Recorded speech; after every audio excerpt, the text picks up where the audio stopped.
sit down right now. I am not going to say it again. I am not going to say it again. I am not. Remember that time you watched a movie and spent the next 3 days arguing with someone about whose fault it was? That was Kramer versus Kramer. Columbia Pictures released it in December 1979, and it hit American audiences like a fist through a wall because half of them were already living it. Dustin Hoffman plays Ted Kramer, a Manhattan ad man whose career is going brilliantly and whose marriage is apparently over. He just doesn't know it yet. Meryl Streep is Joanna, the woman who hands him back his keys and walks out the door in the first 5 minutes, and who you will spend the rest of the film alternately defending and condemning.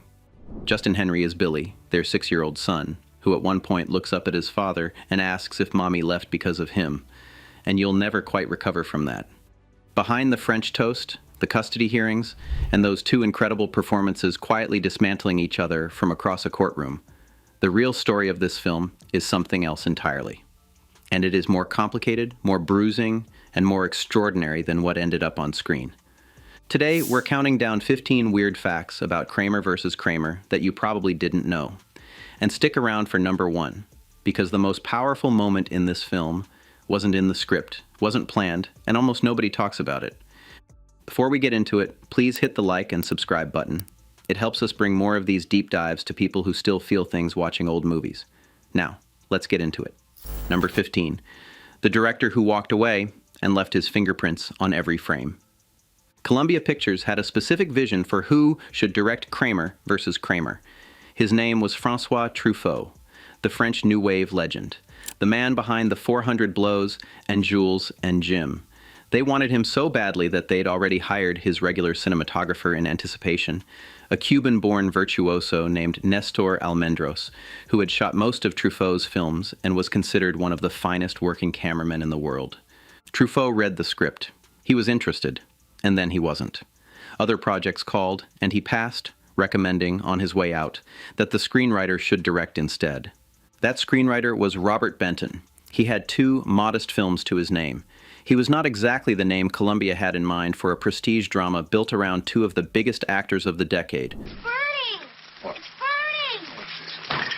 Oh, damn it! Oh, God damn her! But the producers agreed, Almendros stayed on, and Benton walked onto one of the most emotionally complex shoots in Hollywood history as a relative first-timer. He won Best Director, he won Best Adapted Screenplay. He walked away with 2 Oscars for the film that the most celebrated French director of his generation had left on the table. But here's what makes it quietly beautiful. Benton chose the film's score as a hidden thank you to the man who declined the job. The music running through Kramer versus Kramer, that bright, airy Vivaldi mandolin concerto that plays under Ted and Billy's morning routines and their walks through Central Park. Benton chose it specifically because it was the score for Truffaut's 1970 film, The Wild Child. Sorry about this. Okay, just do what you have to do. Truffaut never directed a single frame of Kramer versus Kramer. But if you've ever watched this movie and felt something lift slightly in those quieter scenes between father and son, you were, in a way, hearing the film say thank you to the director it never had. Number 14, the role that almost went to a Charlie's Angel. Columbia's first choice to play Joanna Kramer was Kate Jackson. This wasn't a casual suggestion, it was a firm offer. Jackson was coming off Charlie's Angels, she had name recognition, and she was, in the producer's own assessment, exactly what the role needed, someone with enormous presence and skill. The deal was essentially done. Then her Angels contract got in the way. The shooting schedule and her television obligations flatly couldn't coexist, and Jackson had to walk away, so the producers went looking. And what they were looking for, it's important to say, was not Meryl Streep. As far as they were concerned, Streep, who had some stage credits and one supporting film role to her name, was not yet what they called a bankable enough commodity to carry the role of Joanna Kramer. They brought her in to read for Phyllis, the one-night stand, a minor supporting character who was on screen for about 4 minutes. Streep showed up to that audition 4 days after her wedding to sculptor Don Gummer. 4 days. John Cazale, the man she had been with for 2 years, had died of cancer 6 months earlier. She was 29 years old and she had, by any measure, a lot going on. She walked into the room to read for the small role, and something happened that nobody quite expected. Everyone in that room, the director, the producers, Dustin Hoffman, looked at each other and quietly agreed, "That's Joanna." The woman they'd brought in for 4 minutes of screen time ended up winning the Oscar for the role they almost gave to someone else entirely. A Charlie's Angels scheduling conflict accidentally launched one of the greatest film careers in history. Number 13. 725 kids, one Neighbour, and one unbeatable record.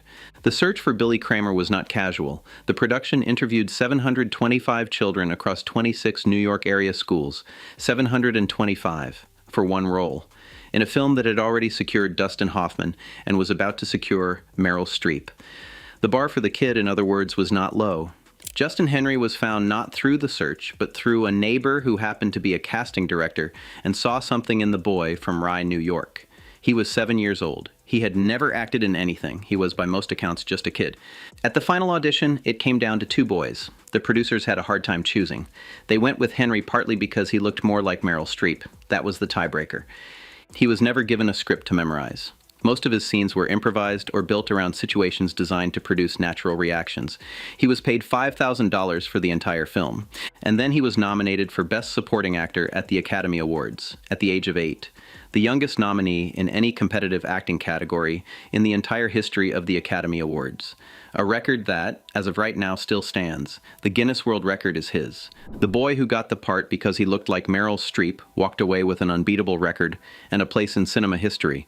Not bad for someone who had never read a script before the audition. Where's Mommy? Okay. What? Where's Mommy? What number is it? The little hand's on the 7 and the big hand's on the 9. Where's Mommy? Number 12. The man playing a divorcing dad was actually divorcing. During the entire production of Kramer vs. Kramer, Dustin Hoffman was going through the end of his own marriage to Ann Byrne. Not metaphorically close to it, actually in it. The legal separation was already underway. The divorce would be finalized not long after filming wrapped. Director Robert Benton had figured something out early on in pre-production. He started tape recording Hoffman during their brainstorming sessions, capturing the actor's actual speech patterns, his rhythms, his way of saying things when he wasn't performing. Then Benton went home and wrote those patterns directly into the script. What I did, that's all. Just tell me what I did that's so terrible. It's not Then you. what is it? It's me. It's my fault. I'm sorry. No, don't make me go in there. Please don't make me go in there. Don't make me go in there. Ted Kramer started speaking the way Dustin Hoffman actually spoke. By the time cameras rolled, the gap between actor and character had essentially closed. Hoffman improvised constantly, inserting lines and moments drawn from his own life. He threw the wine glass against the wall in the restaurant scene, planned that one himself, warned only the cameraman, and said nothing to Streep. Her shock is real. She later recalled yelling at him the second Benton called cut. There was so much of Hoffman in the film by the end that Benton offered him co-writing credit on the screenplay. Hoffman turned it down. Hoffman put it plainly himself, years later. It's quite unusual to be getting a divorce, my first and only divorce. At the time, I'm shooting a movie about a man getting a divorce. He didn't play Ted Kramer. For those months, he basically was Ted Kramer. The camera was just there to catch it. Number 11, the slap that almost ended the film on day 2. On the second day of filming, on the first take of The Morning, Dustin Hoffman slapped Meryl Streep hard across the face, without warning, without discussion, without asking. They were about to shoot the opening scene, Joanna leaving, the hallway confrontation, the moment that sets the entire film in motion. Streep was in position. The cameras were ready. And then Hoffman's hand came across her cheek hard enough to leave a red mark. Director Robert Benton heard the sound of it from across the set. His immediate, unfiltered thought, as he later described it, was, "We're dead. The picture's dead. She's going to bring us up with the Screen Actors Guild." Instead, Meryl Streep walked straight into the scene and acted it. No break, no objection, no stopping. She played the scene, Joanna clutching her coat, pleading with Ted not to make her go back inside, doing every single thing the moment required, while her cheek still carried the mark.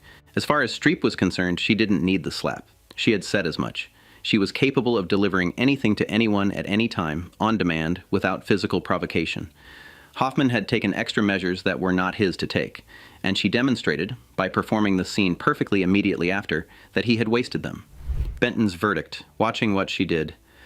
This picture started out belonging to Ted Kramer, and by the end, it belonged to both of them. There was no way Hoffman could shake her. It was the second day of filming. She was in her first movie. He couldn't shake her. Number 10, the name he whispered in her ear. The slap wasn't the end of it. During subsequent scenes, the elevator, the early courtroom sequences, Hoffman turned to a different tactic. He knew about John Cazale. He knew Streep had watched the man she loved die of cancer 6 months before walking onto this set, and he used it. Off camera, improvising his lines, he started making direct references to Cazale's death, specific references to his illness, to what the end had been like. Producer Richard Fishoff was in the room for some of it. He was goading her and provoking her, Fishoff later said, using stuff that he knew about her personal life and about John to get the response that he thought she should be giving in the performance.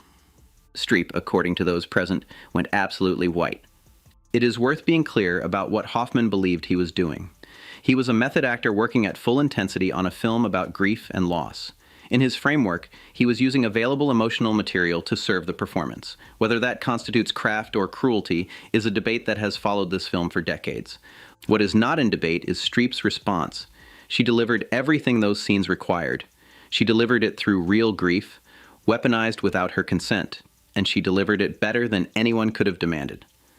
In the courtroom scene near the end of the film, Hoffman whispered Cazale's name quietly in her ear right before the cameras rolled. Her eyes filled with tears. That take is in the movie. She was acting. He was using her pain as a prop. The performance is indistinguishable. That's either a tribute to her or an indictment of him, and you don't have to choose just one. Number 9. The script she hated and rewrote. Before any of the set behavior, before any of the conflict, Meryl Streep had read the script, and she hated what it did to Joanna. In Avery Corman's novel and in Benton's original screenplay, Joanna Kramer is essentially a villain. A woman who abandons her husband and child for vague self-actualization, offers no convincing internal justification, and functions primarily as the catalyst for Ted's transformation. The audience isn't invited to understand her, they're invited to judge her. Streep pushed back, hard. She felt the story was relying on the audience to supply sympathy for Joanna that the script hadn't earned. She wanted to make it, in her words, a little harder for the audience to place its allegiance. She reworked much of her dialogue throughout, and then came the courtroom monologue.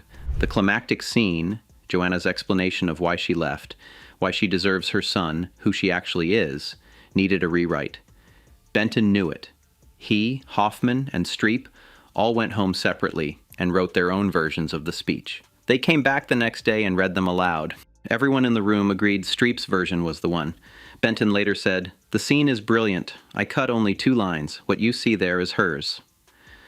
The speech that makes the audience stop siding so easily with Ted Kramer, the moment the film's moral ground shifts beneath your feet, was written by Meryl Streep, because the men in the room hadn't done it well enough. She didn't wait to be asked. She just fixed it. Quick break, because if this film made you feel absolutely destroyed the first time you saw it, or if you've ever found yourself mid-argument defending Joanna Kramer to someone who thinks she was wrong to leave, drop that in the comments. We want to know whose side you're on. Hit that like button while you're down there, and subscribe if you haven't yet. We do this every week, and you don't want to miss what's coming next. All right, back to it. Number 8, the scene that nobody planned. Among all the tension and method and provocation on this set, the moment that most audiences remember as the warm beating heart of the film, Ted and Billy's ice cream standoff, happened because a 7-year-old went completely off script, and a very famous actor decided to follow him. The scene was meant to show Billy pushing back against his father. There was a shape to it. What wasn't planned was Justin Henry walking directly to the freezer, pulling out the ice cream and eating it instead of dinner. That was entirely his own decision. The kid just went for it. Hoffman, realizing what was happening, stayed in character and played it. He let Henry drive. Benton watched, kept the cameras rolling, and didn't say cut. Hoffman later recalled that Henry surprised him by raising his spoon defiantly across the table, a tiny act of war he hadn't seen coming. He had to work to keep his face right. Benton loved what he saw so much that he kept the scene exactly as it happened. No retakes, no adjustments. The French toast that burns. The ice cream eaten as a statement. The whole specific texture of that father-son dynamic that audiences have talked about for 45 years. None of it was in the script. A 7-year-old grabbed what he wanted from the freezer and accidentally created one of the most beloved scenes in American cinema, which, when you think about it, is exactly something Billy Kramer would do. Number 7. The tears were real, and he walked away anyway. Justin Henry's crying in the film is not acting. Robert Benton asked him to think of a genuinely sad memory before certain takes. What he got back, on at least one occasion, wasn't a controlled emotional performance. By multiple accounts, Henry threw what witnesses described as a full raging tantrum. The grief on screen is the actual grief of an 8-year-old boy who had been asked to access something real and had obliged rather more completely than anyone bargained for. He was paid $5,000. He was the youngest Oscar nominee in the history of the Academy Awards, and Hollywood immediately told him he could be the defining child star of the 1980s. The biggest name, the next thing. It was all waiting for him. He said no. He went back to Rye, New York, back to school. He appeared in a handful of films through the decade, including John Hughes's 16 Candles, where he played Molly Ringwald's annoying little brother.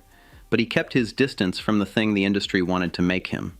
When it came time for college, he enrolled at Skidmore, studied psychology, and deliberately avoided drama classes entirely.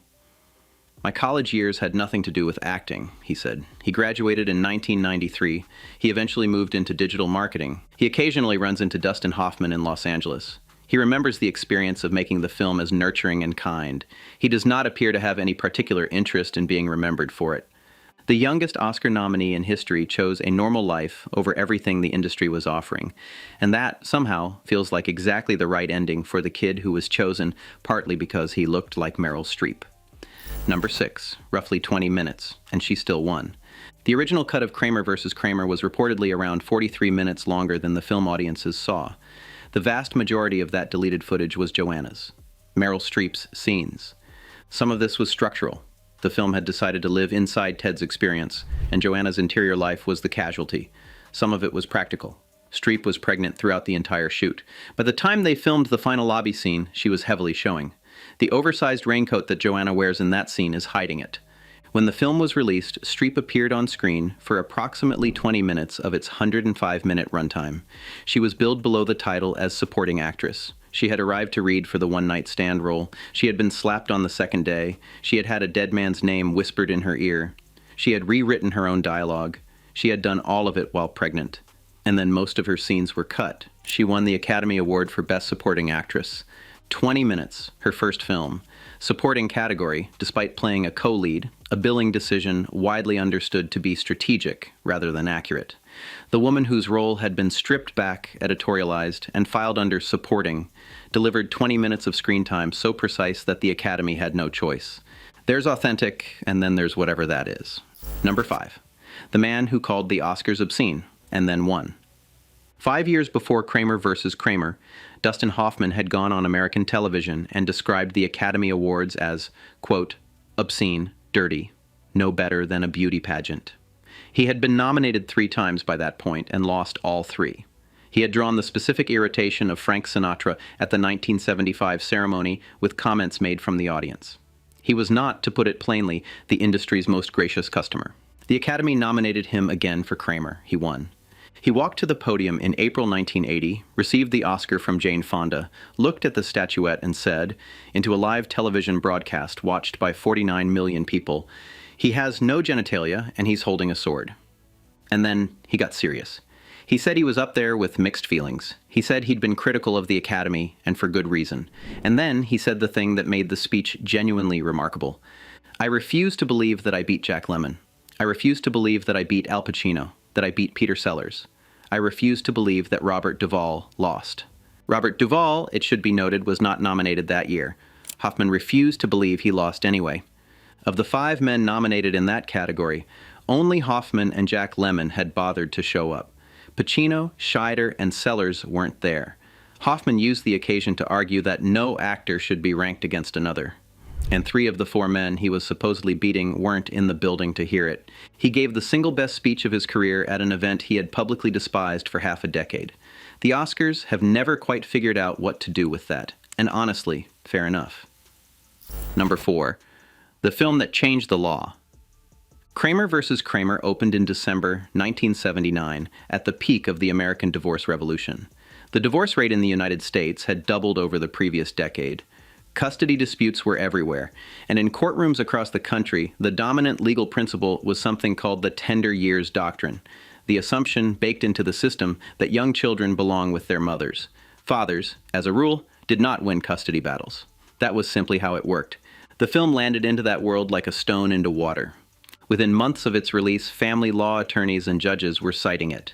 real custody decisions began referencing the film's portrait of a capable, devoted single father. The idea that a man could be the better primary parent, not as an exception, not as a special case, but as a straightforward possibility, entered the legal mainstream with a speed that surprised everyone, including the people who made the movie. One woman, responding to a reporter's question about her husband's custody suit in 1980, reportedly said, "He probably saw Kramer versus Kramer." The cultural shift the film catalyzed ran all the way forward to the Family and Medical Leave Act of 1993, which for the first time gave fathers federally protected leave to care for newborn children. That act's cultural groundwork was, in part, this film. Avery Corman, the novelist who wrote the book it was based on, was later described as having created a sea change in attitudes toward child custody with the public and in the courts in the United States and internationally. An $8 million film about one fictional Manhattan family's divorce quietly rewrote what real families were legally allowed to fight for in courtrooms across America. That is not nothing. That is, in fact, quite a lot. Number 3, The Boy Who Said No. After Kramer versus Kramer was released, after the Oscar nomination, after the Guinness record, after Hollywood laid out everything it had to offer, Justin Henry went back to Rye, New York, finished school, and essentially declined the career that was being built for him. He appeared in 16 Candles in 1984, where he played the annoying little brother with the same naturalness he'd brought to Billy Kramer. He did a handful of other films, and then, in 1988, after Sweetheart's Dance, he stepped back. He enrolled at Skidmore College in upstate New York and studied psychology and art history. He played lacrosse. He went to parties. He lived a life that had nothing to do with what had happened when he was 7. "My college years had nothing to do with acting," he said. "I deliberately avoided studying drama or theater." He graduated in 1993. He eventually built a career in digital marketing. He co-founded an independent film festival in Park City during Sundance, running it from 1998 to 2003. He still acts occasionally, in small roles, on his own terms. Hollywood told him he could be the biggest child star of the 1980s. He chose Skidmore and a psychology degree instead. That is not a sad story. That is, depending on how you look at it, the sanest decision anyone made in connection with this film. Number 2, she was always on Joanna's side. Here is what Meryl Streep said about Joanna Kramer, in her own words, around the time the film came out. "In 1979, nobody was talking about depression. But this woman probably thought about killing herself once or twice every day. I could understand the compulsion to leave and not want to take your little boy wherever you were going in order to get better. She didn't play a villain. She didn't play a woman who made a bad choice and eventually corrected it. She played a woman who was, in her reading, severely depressed, possibly suicidal, who left because staying would have destroyed her and, by extension, her son." Streep was never on Ted's side. She was always on Joanna's. She just had to make the film she was given while fighting for that reading at every turn. And here's the thing. It worked. Decades of audiences have watched Kramer versus Kramer and ended up defending Joanna in arguments they never quite win. Not because the film is on her side. It isn't, not structurally, but because of what Streep put into those 20 minutes. She made the character so legible, so human, so not a villain, that the film's own framing couldn't contain her. The movie was called Kramer versus Kramer. Hoffman's name came first in the credits. The marketing, the structure, the runtime, all of it was built around Ted. And yet here we are still arguing about Joanna. That is Meryl Streep's work. Not Benton's, not Corman's, not Hoffman's. She made a character the script wanted you to dismiss into one you cannot stop thinking about, from inside 20 minutes of screen time, in her first film, while pregnant. Number 1. How do I look? It is the last day of principal photography on Kramer versus Kramer. The final scene, Joanna in the lobby of the building after the court has ruled, after everything, is being filmed. Meryl Streep is heavily pregnant. The oversized raincoat is doing its job. Mascara has run down her face. The scene has been running long. And then, before the cameras rolled on the final shot, Streep looked across at Dustin Hoffman and said, not in character, not as Joanna, just actor to actor, one exhausted human to another, "How do I look?" Director Robert Benton heard it from across the set. He stopped. He thought about it, and he said, "That's the ending of the movie." The line made it into the finished film. The woman who had been slapped on the second day of shooting, who had had her grief weaponized against her between takes, who had rewritten her own character because the men in the room hadn't done it well enough, who had spent months watching her scenes disappear from the edit, who had acted all of it while carrying a child, looked at the man who had made her shoot harder than it needed to be and asked simply if she looked all right, and the film said yes. Not by giving her the custody battle, not by vindicating her, just by ending on that question, honest, unguarded, actor to actor, and letting it be the last thing the movie wanted to say. Benton cut 2 lines from Streep's courtroom monologue. He kept everything else she gave him. The most powerful moment in Kramer versus Kramer wasn't scripted, wasn't blocked, wasn't planned by anyone. It belonged entirely to Meryl Streep, and on a film where so much had been taken from her, that feels exactly right. And there you have it, 15 weird facts about Kramer versus Kramer. A film about a custody battle that somehow changed custody law, a performance that won an Oscar from inside 20 minutes of screen time, and a 7-year-old who grabbed the ice cream and accidentally made cinema history. Which fact hit you hardest? Drop it in the comments. And if you've got an opinion on Joanna Kramer, we want to hear that too. Trust us, so does everyone else in this comment section. Share this with someone who loves this film, or someone who needs to finally watch it. And subscribe if you haven't already. We do this every week. Until next time, this is Remember When.